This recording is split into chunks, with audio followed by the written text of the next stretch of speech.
అమ్మది అసలు తప్పే లేదు. షర్మిల అత్యాశకు పోయి ఇవన్నీ చేస్తుంది అంటూ వైఎస్ జగన్మోహన్ రెడ్డి అయితే మీడియా ముందుకు వచ్చి చెప్పిన మాటలు ఇప్పుడు వైరల్ గా మారుతున్నాయి. మరి ఇదంతా సరస్వతి ప్లాంట్ కి సంబంధించి అంటారు. అసలు ఏం జరిగింది? ఖచ్చితంగా దాని గురించే, సరస్వతి పవర్ ప్లాంట్, అదే విధంగా ఇంకా కొన్ని ఆస్తులకు సంబంధించి. అయితే జగన్మోహన్ రెడ్డి ఒకవైపు, తన తల్లి తన చెల్లి ఇద్దరు ఒకవైపు. సో అప్పట్లో చూసుకుంటే ఈ పవర్ ప్లాంట్ విషయంలోనే మాకు న్యాయం జరగని విధంగా వాళ్ళ ముగ్గురు కలిసి కోర్టు కూడా వెళ్ళడం, అంటే వాళ్ళ తల్లి చెల్లి వెళ్ళలేదు కానీ వీళ్ళ మీదనే జగన్మోహన్ రెడ్డి కేసేశాడు.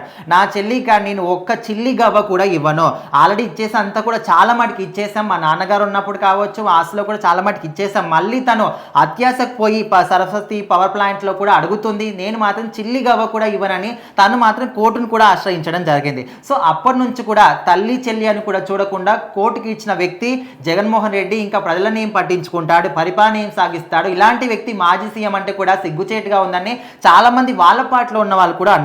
సో ఇప్పుడు తాజాగా కూడా ఇంకొన్ని సంచలనమైన కామెంట్ చేయడం జరిగింది. అసలు ఈ విషయంలో, ఈ కొట్లాట్లో ఇలాంటి మా అమ్మకు మాత్రం ఎలాంటి సంబంధం లేదు, మా అమ్మ తప్పే లేదు, మా అమ్మని ముందు ఉంచి వెనకాల ఉండి మొత్తం సూత్రధారి మా చెల్లెలు షర్మిల మాత్రమే. అత్యాశకు పోయి ఆల్రెడీ ఇచ్చిన ఆస్తులు కానీ కట్నం కానీ చాలా మటుకు ఇచ్చేసాం, అయినప్పటికీ కూడా ఈ సరస్వతి పవర్ ప్లాంట్లో కూడా నాకు భాగం కావాలని అడుగుతుంది. మా అమ్మ ఏంటంటే ఇంకా మొత్తం ఆడపిల్లకే రాసిచ్చేయడానికి చాలా ఆస్తులు ఉన్నాయని కూడా చెప్పే స్టేజ్కి తీసుకొచ్చింది.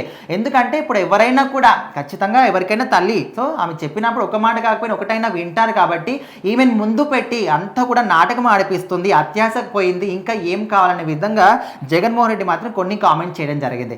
ఏదేమైనప్పటికీ ఒక వ్యక్తి సరే నీకు ఇవ్వాలని లేదు, మీ ఫ్యామిలీకి సంబంధించి ఫ్యామిలీ వ్యక్తులు కూర్చొని మాట్లాడుకోండి. మీడియా ముందుకు వచ్చి అంటే ఇంటి సమస్యని ఊరంతా చెప్పుకోవాల్సిన అవసరం లేదు.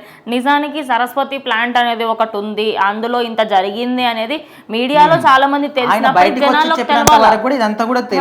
జనాల్లోకి ఎట్లా అంటే మీరే తీసుకొచ్చి ఇప్పుడు ఎట్లా అంటే ఒక మాజీ ముఖ్యమంత్రి కనీసం తల్లికి చెల్లికి ఇంట్లో ఉండే ప్లేస్ కూడా ఇవ్వట్లేదు, ఇంటి నుంచి గెంటేశారు అనే వార్తల వరకు మీరు తీసుకుంటున్నారు అంటే అది మీరు చేసుకున్న తప్పే. అక్కడ ఇప్పుడు ఆయన్ని చేసుకున్నారు, ఇప్పుడు కావాలని బయటకు చెప్తున్నారు, క్లియర్ గా అర్థమైపోతుంది. ఎందుకంటే రీసెంట్ గా జగన్మోహన్ రెడ్డి కావచ్చు, వాళ్ళ పార్టీలో ఉన్న సభ్యులు కావచ్చు, ఏ తప్పులు చేశారు, ఏ అక్రమాలు చేశారు, ఏ అన్యాయాలు చేశారు, ప్రతి ఒక్కటి కూడా బయటికి వీలెత్తి చూపిస్తుంది, తెలిసేలా చేస్తుంది. కాబట్టి అప్పట్లో ఇప్పుడు ఎంత శత్రువులుగా ఉన్నప్పటికీ ఇంతకుముందు మంచి కలిసిమెలిసి ఉండేవాళ్ళు కాబట్టి అప్పట్లో చేసిన ప్రతి ఒక్కరు కూడా తెలిసే ఉంటుంది. సో అందుకోసమని దాన్ని డైరెక్ట్గా చెప్పకుండా ఇండైరెక్ట్గా అయినా కూడా మీరు మారండ్రా బాబు అనే విధంగా వాళ్ళందరూ కూడా వీలెత్తి చూపిస్తూ ఉంటుంది.